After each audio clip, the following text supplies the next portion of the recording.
É o Boom das Commodities, edição parte 2. Eu resolvi fazer essa parte 2 agora porque eu acho que eu vou pegar esse ônibus e vai dar 47 minutos de ônibus.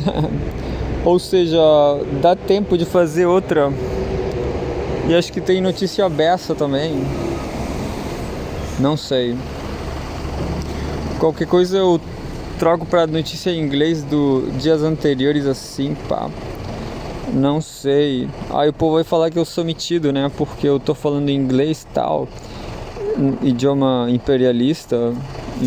Idioma...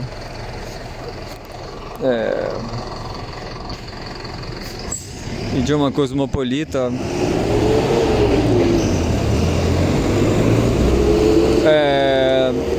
Funcionários da Eletrobras podem entrar em greve no início de junho no Rio.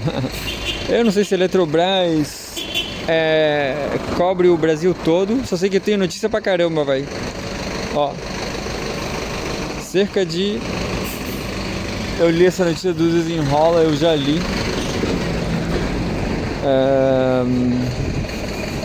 Eu não sei se tem mais notícias, na verdade. Acho que tem, ó. BNDES prepara edital para fundo de investimento em minerais críticos. Isso aqui é do segundo José Luiz Gordon, diretor de desenvolvimento produtivo e inovação do BNDES. A expectativa, segundo José... Eu pensei que o nome dele era Segundo, mas não é. Ih, rapaz, acho que é meu ônibus. Acho que eu vou deixar esse passar. Pro Santo, não é meu ônibus. Vai pro Santo. Segundo José Luiz Gordon, diretor de desenvolvimento produtivo e inovação do BNDES, a expectativa... Merda de ônibus. A expectativa é de mobilizar R$1 bilhão. Edital deve ser lançado em até 30 dias. Isso aqui foi em maio de... 26 de maio, foi ontem essa notícia do Brasil 247. Tá interessante. Olha lá, a Luiz Mercadante. Ele parece o maluco do café colombiano, ou não? Ele também parece com o maluco capitalista do Monopoly, eu acho. Mercadante desenho. Não tem ônibus, porra. O Banco Nacional de Desenvolvimento Econômico e Social, o BNDES, deverá lançar dentro de um mês um edital para a estruturação de um fundo de investimentos voltado para minerais críticos. Qual o problema do Brasil? Temos alguns minerais, mas não se sabe a qualidade deles. Precisa furar, saber a qualidade. Não temos esse diagnóstico no Brasil. O foco será buscar esse diagnóstico, disse Luiz Gordon, diretor de desenvolvimento produtivo, inovação e comércio exterior do BNDES, ao broadcast do jornal Estado de São Paulo. O edital deve abrir a seleção do operador privado que irá gerir o fundo. Enfim, eu tô achando que eu vou fazer 3 programas hoje, porque como tá demorando esse ônibus aqui, acho que eu vou pegar esse ônibus e ainda vou ficar no meio do 47 minutos, entendeu? Eu não vou conseguir chegar onde eu tô indo em 47 minutos. Enfim, quanto mais falando um monte de merda assim sobre Caralho, cadê meu ônibus? Enfim.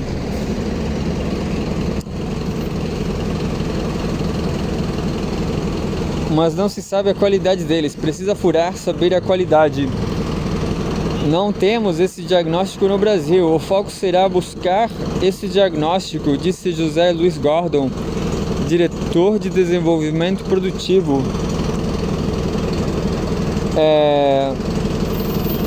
Inovação e Comércio Exterior do BNDES.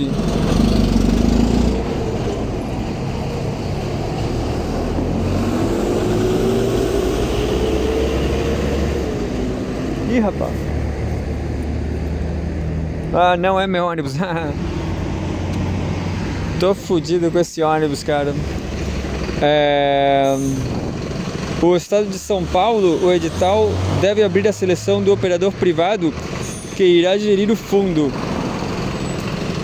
Segundo a reportagem, o Banco de Fomento tem reservado aproximadamente 8 bilhões de reais para investir em participações de empresas e optou por operar esses investimentos por meio de fundos geridos por gestores privados, visando setores estratégicos. O fundo, que possui um perfil inovador, deve apoiar majoritariamente startups. O BNDES já anunciou que tem a experiência de mobilizar até 1 bilhão de reais com o fundo, com um aporte de até 250 milhões de reais. 250 milhões de reais da própria instituição. A divulgação dos pedidos de financiamento está prevista para outubro. Não tô entendendo nada. E finalmente meu ônibus, cara. Acho que é meu ônibus.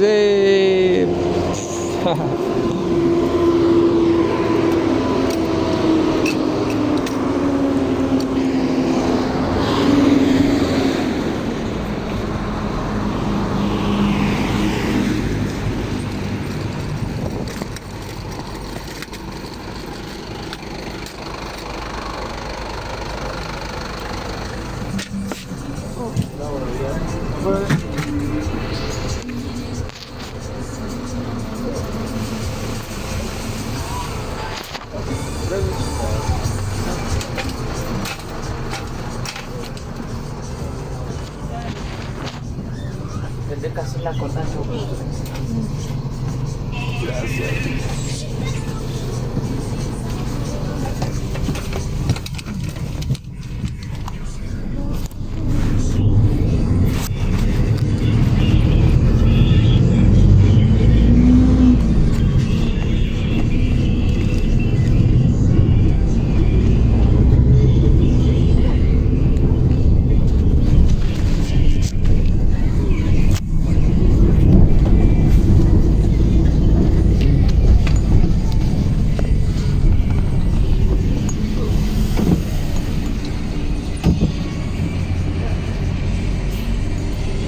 Não entendi o que falou aqui, ó.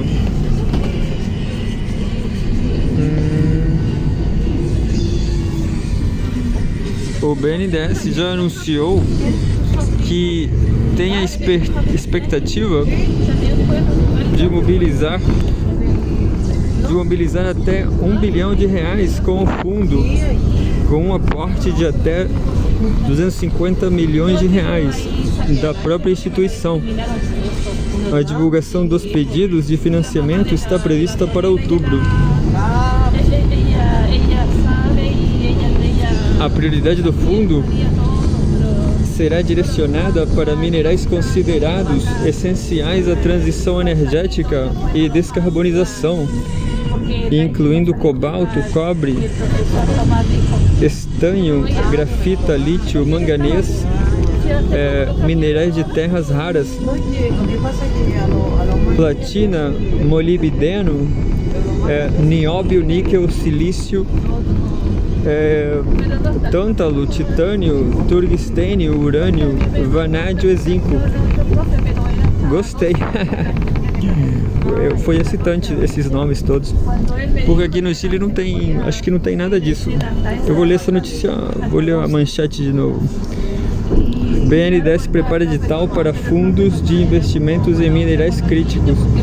Mas acho que depois ele falou que era privado, né? Eu não sei. Eu vou ouvir essa notícia depois. Gordon enfatiza que o fundo é apenas um passo inicial na agenda de desenvolvimento de minerais críticos. A estratégia do Brasil não é apenas exportar esses minerais para refino no exterior, mas sim agregar valor na cadeia produtiva. O plano inclui, por exemplo, o programa de eletrificação da frota de ônibus, que pode tornar o país atraente para a instalação de uma fábrica de células de baterias elétricas. Isso aí tá ótimo.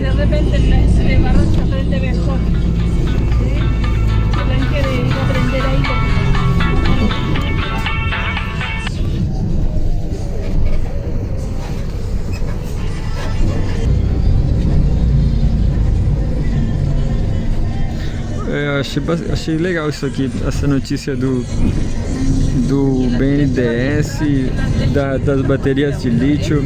É isso aí, é isso que tem que ser feito. Eu fiquei vendo uns vídeos no YouTube. Fiquei vendo os vídeos de problema de carro elétrico, de bateria elétrica estourando, entendeu? Mas eu acho que esses são problemas menores, né? De vez em quando vai queimar um ônibus aí. Mas às vezes tem que queimar ônibus mesmo. É bom que eles já se queimam sozinhos, né?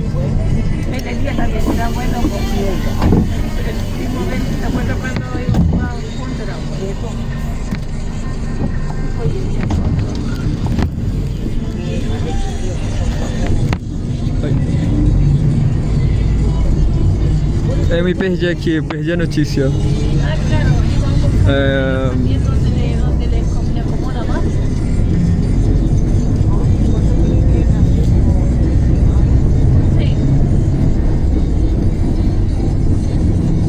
Achei de novo. Baterias elétricas. Fábrica de células de baterias elétricas. É isso aí. Citação: se tenho minerais críticos, demanda grande de ônibus elétricos, tenho funding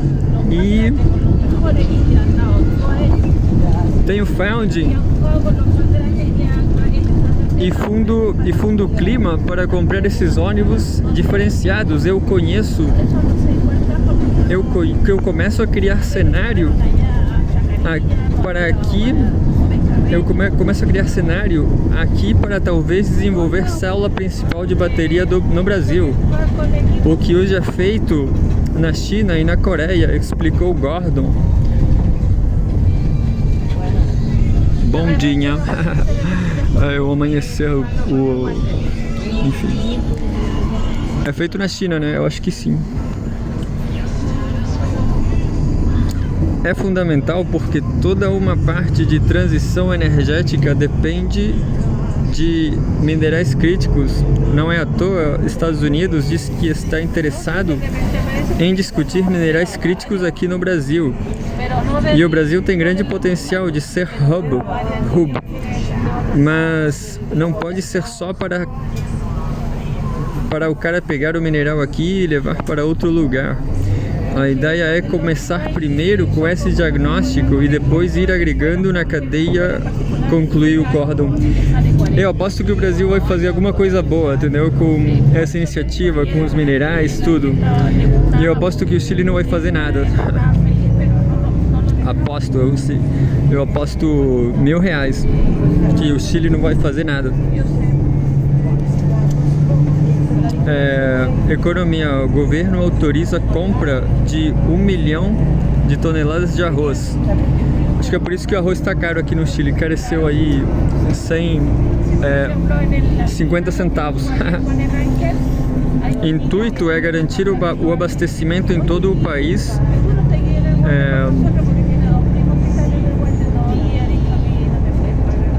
A Agência Brasil, o governo federal autorizou através de medida provisória assinada pelo presidente Luiz Inácio Lula da Silva nessa sexta-feira, 24, a compra de até 1 milhão de toneladas de arroz estrangeiro com a finalidade de garantir o abastecimento em todo o país, que pode ser afetado pelo fenômeno climático que atinge o Rio Grande do Sul. O estado é responsável pela produção de 70% do arroz consumido no país. Eu acho que eles compraram, o Lula comprou no Uruguai, porque eu vi aqui no Instagram, no Chile, que eu vi uma propaganda de arroz no Uruguai, olha. Eu vi uma notícia para uma oferta de venda de terreno para produção de arroz no Uruguai.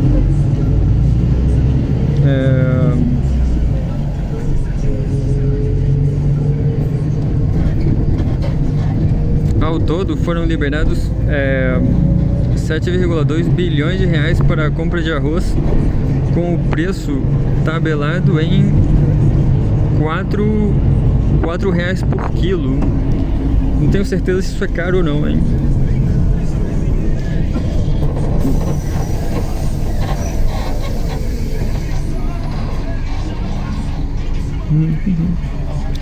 Eu acho que é caro. Acho que tem uma inflação no Brasil. A finalidade é garantir que o cereal chegue diretamente ao consumidor final, assegurando o abastecimento alimentar em todo o território nacional. A compra autoriza o Ministério do Desenvolvimento Agrário e Agricultura Familiar, MDA, através da Compra Nacional de Abastecimento CONAB, a fazer a aquisição.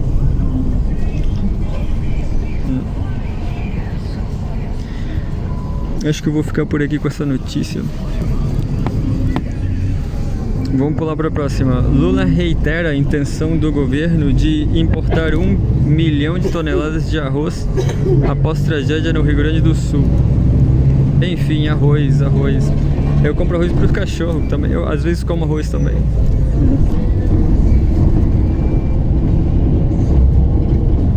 Quer dizer, arroz é muito importante para os meus cachorros, para mim também.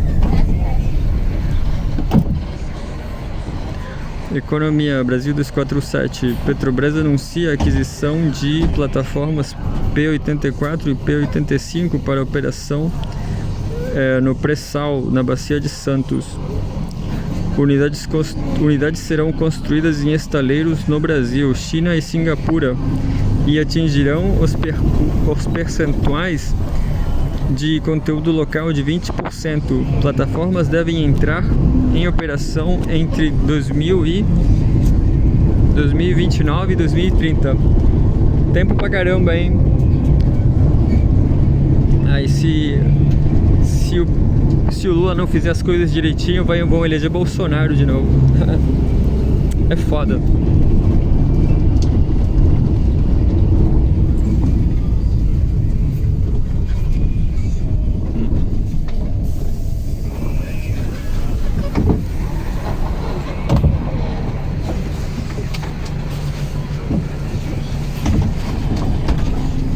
Essa daí foi uma plataforma, essa plataforma, não sei qual é, não está explicando aqui.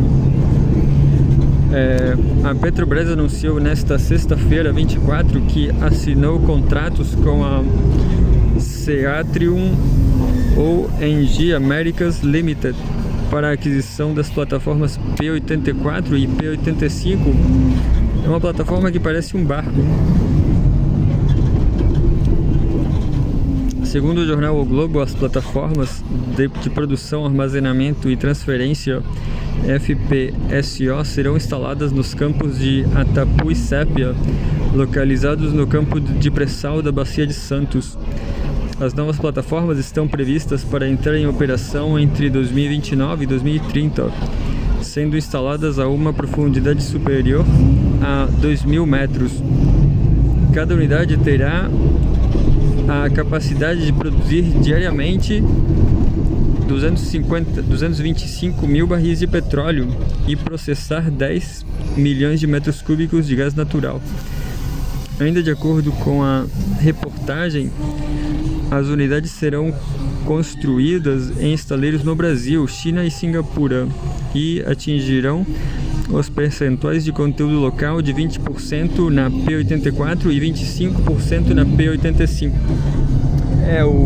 Mas como eu estava falando, o drama é que se daqui ao final do mandato, não sei, o Lula cometer outros erros, né? E o Bolsonaro voltar, aí eles vão vender tudo. Aí vão vender essa plataforma pra mim aqui, eu vou comprar. Atualmente os campos de Atapu e Sépia já são operados por duas plataformas, a P70 em Atapu e o FPSO Carioca em Sépia, com a adição das P84 e P85. Cada campo passará a contar com duas plataformas FPSO, duplicando sua capacidade de produção e processamento de petróleo e gás. Os projetos também irão permitir uma redução de 30% da intensidade de emissões de gases de efeito estufa por barril de óleo equivalente produzido, por meio da configuração All Electric das plataformas, que inclui otimizações na planta de processamento para aumentar a eficiência energética. Eu acho isso aqui a maior besteira, porque se o cara está produzindo petróleo, ele já está fazendo um monte de bagunça, né? Já está contaminando um monte, então não tem jeito. Tanto faz se a plataforma é all electric, entendeu? Enfim, é uma política wokeísta. Assim, as P84 e P85 serão as unidades FPSO mais eficientes em operação no Brasil, alinhando-se às metas de sustentabilidade da Petrobras.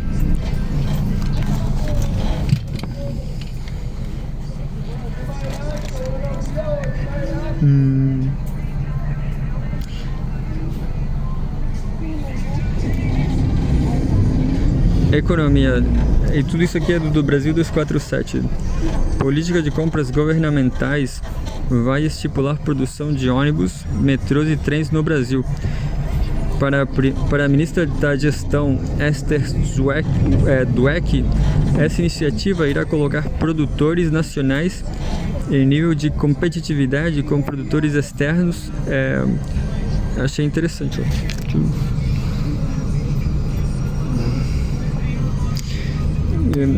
Eu acho que é uma boa notícia.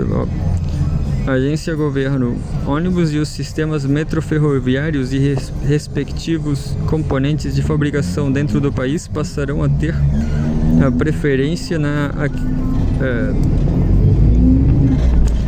nas aquisições do governo federal, ou seja, além dos veículos e composições de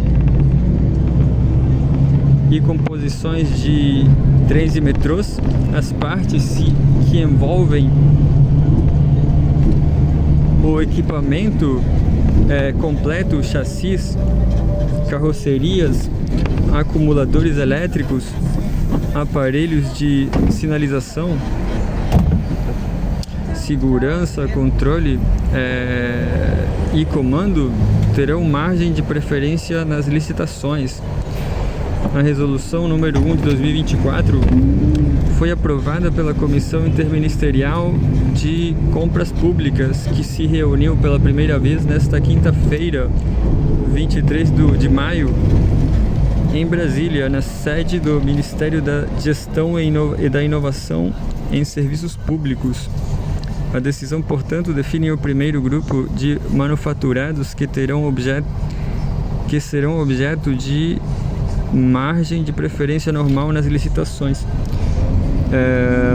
A iniciativa busca estimular a concessão de investimentos para a produção nacional, de modo que empresas brasileiras se tornem mais competitivas quando comparadas a empresas estrangeiras. O financiamento de inovação é um quesito essencial para países que queiram competir internacionalmente, conforme defendeu o MGI. O Ministério, esqueci qual é, que é isso. MGI. Para a Ministra da Gestão e da Inovação, é isso aí, ó. Ministra de Gestão e Inovação em Serviços Públicos, Esther Dweck. Esta iniciativa irá colocar produtores nacionais em nível de competitividade com produtores externos. Você tem uma competição internacional gigantesca nessa área. Se a gente não se proteger, a gente vai ser inundada por produtos importados, sem capacidade de produzir aqui, afirmou a ministra.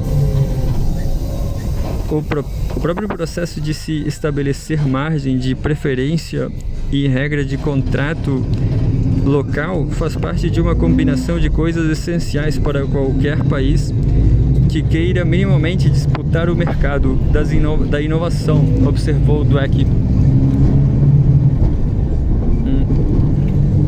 De acordo com ela, a maioria dos países já trabalha com margem de preferência, como é o caso dos Estados Unidos. Na última semana, o país estabeleceu a tributação de 100% em carros elétricos importados da China, como uma medida protetiva ao mercado norte-americano.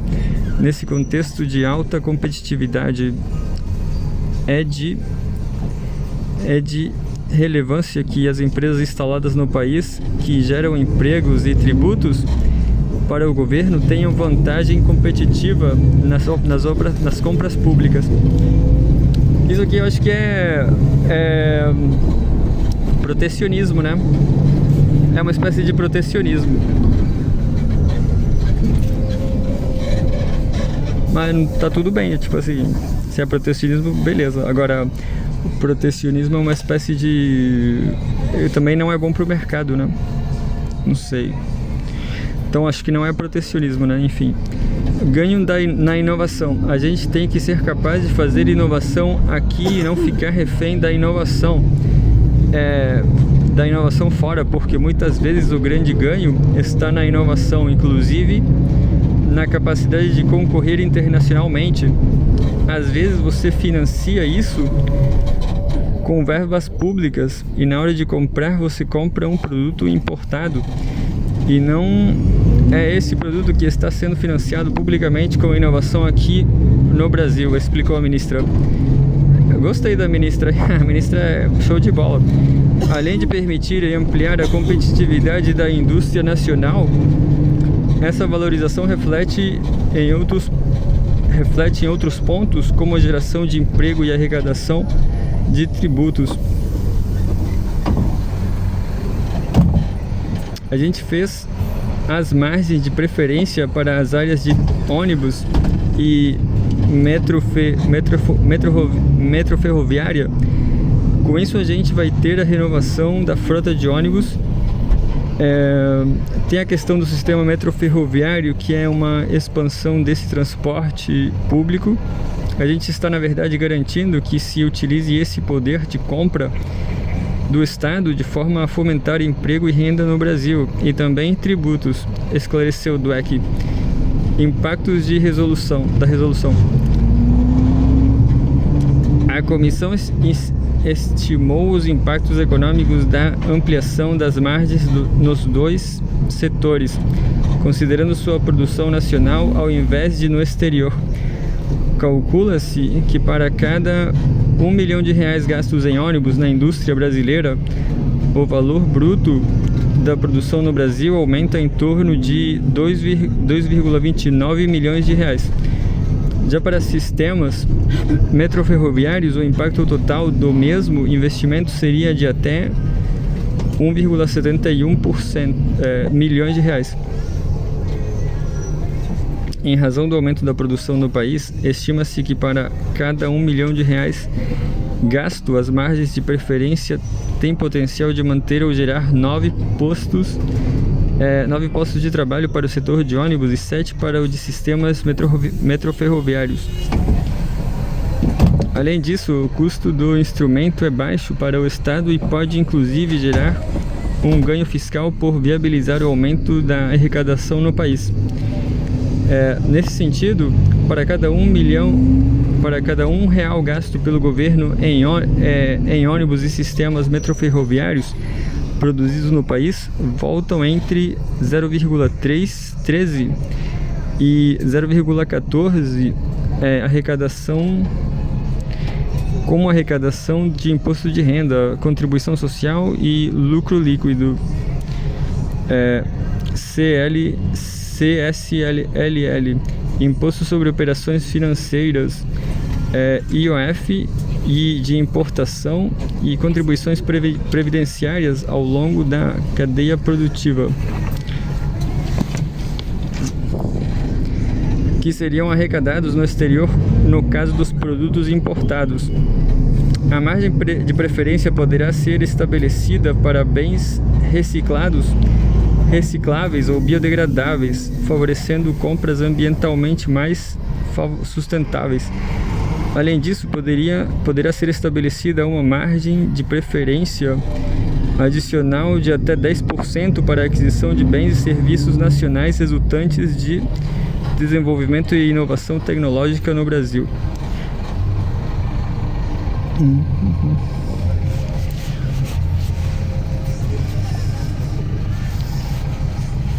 Imagina na China, né? A China deve ser muito melhor. Quer dizer, na China deve ter muito mais produção assim, industrial, tudo. Enfim. Mas aqui tá interessante, ó. São notícias do Brasil 247. Economia. Ibovespa registra leve queda. O índice de referência do mercado acionário brasileiro caiu 0,34%. Bom, essa notícia aqui é meio... sei lá, eu não gosto muito não, sei lá, é meio... Por Paula Arendlayer, do Ibovespa, questão da bolsa, né? Ó, São Paulo. O Ibovespa fechou em baixa nesta sexta-feira, ampliando o desempenho negativo na semana, em meio a receios de que o Federal Reserve possa postergar ainda mais o primeiro corte de juros na maior economia no mundo, enquanto Azul foi destaque de alta no dia após acordo de codeshare com a Gol. Enfim, são, sei lá, são as finanças, né? Eu acho muito interessante, na verdade. Vamos pular para a próxima, porque esse aqui pode subir ou descer, tanto faz, né? Outra notícia parecida: dólar registra leve alta. A moeda norte-americana continua acima dos R$5. Viu? Perdi muito dinheiro deixando o real ali no banco. Devia ter comprado dólares. Quem ganha dinheiro é Israel, cara. Sempre tá ganhando dinheiro. Os zionistas. Economia. Tesouro anuncia pacote milionário para 47 cidades do Rio Grande do Sul afetadas por enchentes.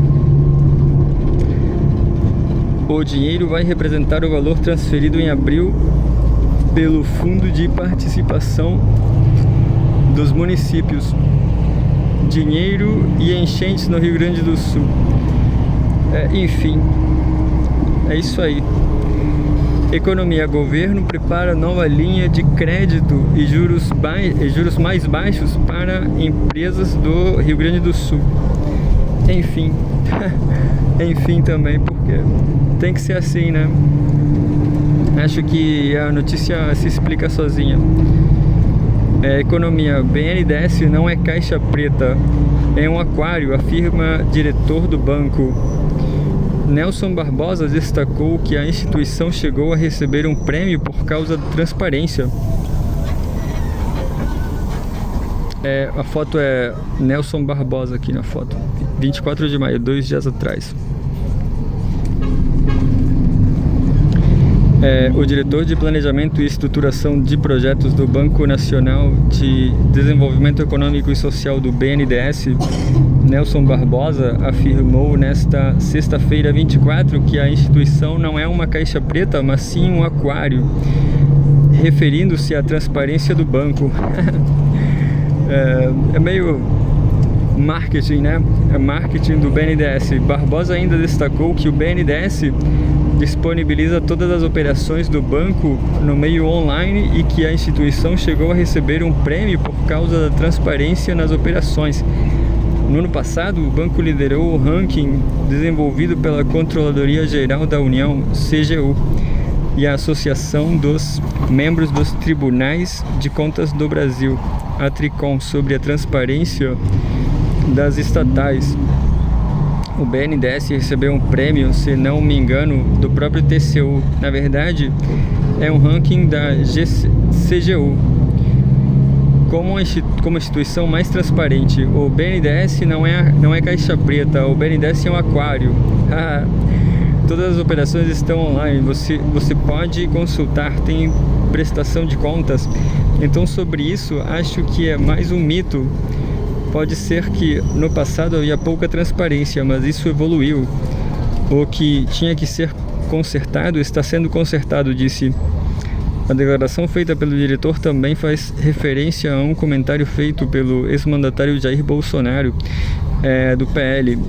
Em 2019, o então presidente afirmou que o BNDES será uma caixa preta. Na ocasião, o banco encomendou uma auditoria no valor de 48 milhões de reais. Porém, não foram encontradas evidências de corrupção em operações relacionadas ao grupo G e F. Acho que esse aqui é do G e F, eu não tenho certeza se é da Friboi, acho que não. Mas enfim. E finalmente temos aqui as notícias do Diário da Causa Operária. História do marxismo. A origem da polêmica na primeira aula do curso O Renegado Kautsky. Essa aqui é uma notícia do Diário da Causa Operária. Bom.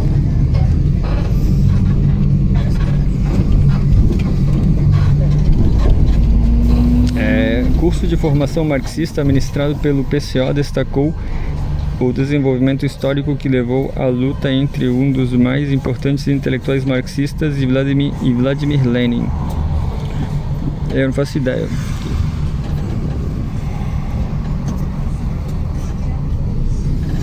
Ele é parecido com o Lenin, né? Eles podiam ter sido amigos, né? Acho que é ciúme. Eles ficaram com ciúmes uns dos outros, assim.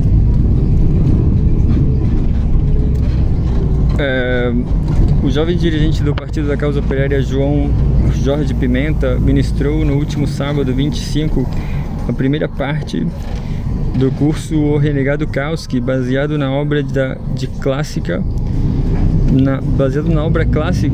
A Revolução Proletária e o Renegado Kautsky, escrita pelo principal líder da Revolução Russa, Vladimir Lenin, um dos maiores revolucionários que já existiu no mundo. Lenin escreveu sua polêmica em resposta ao dirigente do Partido Social Democrata, SPD, na sigla em alemão na Alemanha, Karl Johann Kautsky.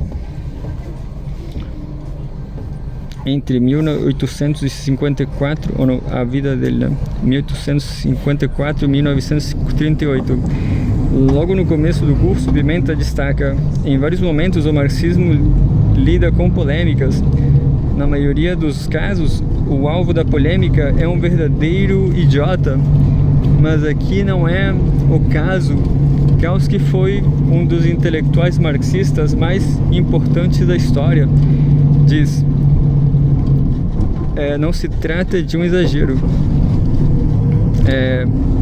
Ingressando na Universidade de Viena com 20 anos, Kautsky se une ao Partido Social Democrata da Áustria no ano seguinte.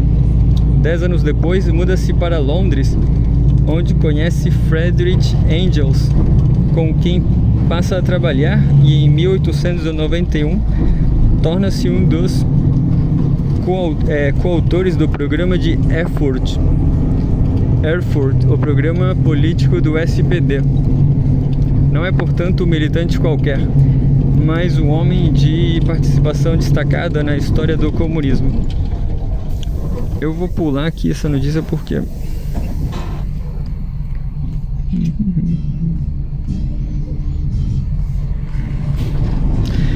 Eu pulei essa notícia porque... sei lá, é muito detalhe. Tem só 7 minutos, então... São Paulo, PCO participa de homenagem ao presidente do Irã, Ebrahim Raisi. Também não vou ler não, porque é só... não sei, é só...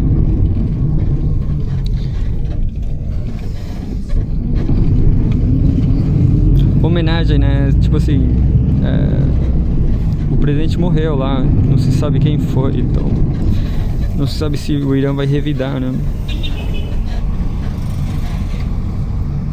Também não vou ler, mas coluna: jantar em defesa da Palestina realizado em Florianópolis por Arthur Sesconeto. São campanhas que o PCO faz, hein? Parte da cidade estava com corpos boiando, parte funcionando. Que? Corpos boiando no Rio Grande do Sul. Acho que eu também não vou ler porque são aspectos improdutivos, eu acho. São coisas que não sei. Mas tem uma que é boa aqui, ó.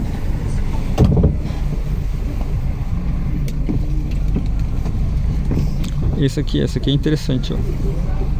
Rio Grande do Sul, Leite ignorou por 6 anos avisos de que enchentes ocorreriam. A Prefeitura de Porto Alegre foi alertada em 2018 do risco de falhas no sistema de bombeamento na região central de Porto Alegre, em casos de cheia do Lago Guaíba. Então, o Leite, acho que ele é do PSDB.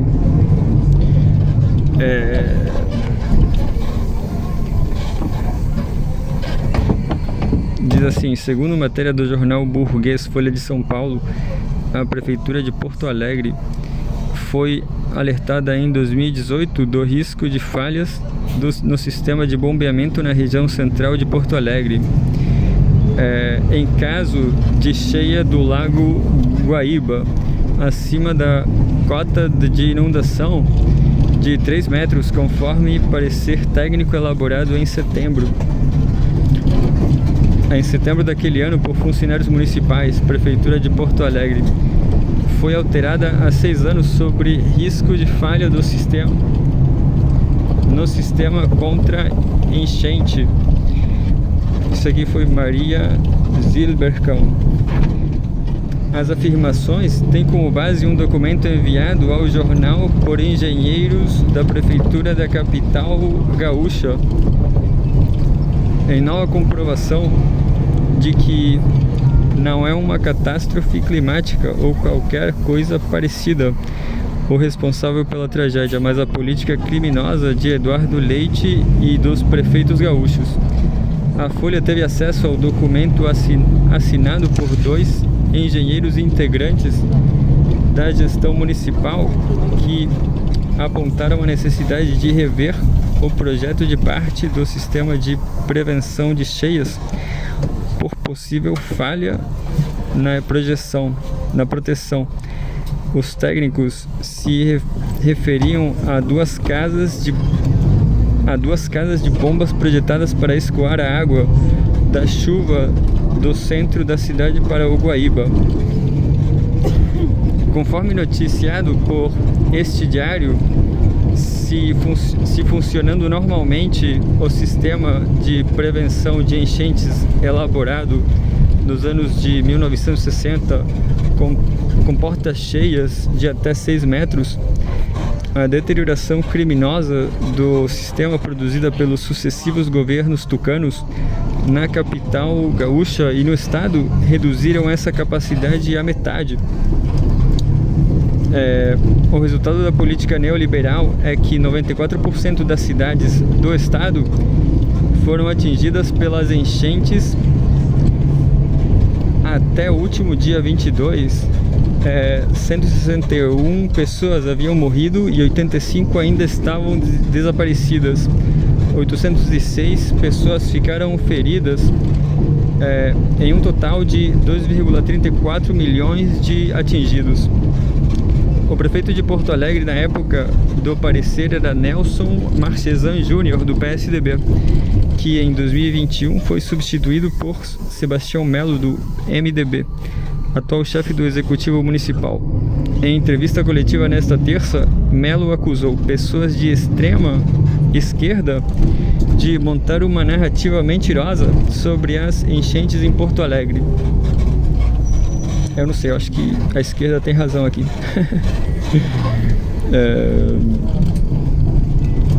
Mas enfim, vamos pular para a próxima, porque aí eu tô na página 94 de 137. Acho que essa aqui vai ser a última, ó.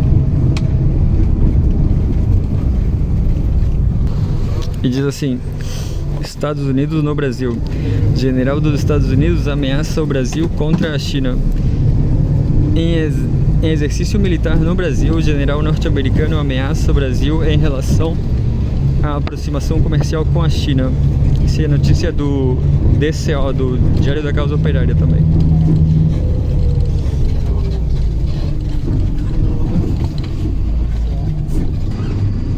Enfim, a presença militar americana no Brasil está esta semana para os exercícios conjuntos Southern Seas 2024 não é apenas uma demonstração da submissão do exército brasileiro aos Estados Unidos, mas uma ameaça de uma maior investida dos Estados Unidos em dominar politicamente o Brasil, inclusive interferindo em suas relações com outros países, como a China. Acho que foi isso. Agora eu só vou filmar quando eu descer. Ainda tem relançamento das relações Brasil-França e o enterro do acordo Mercosul-União Europeia do Brasil de fato.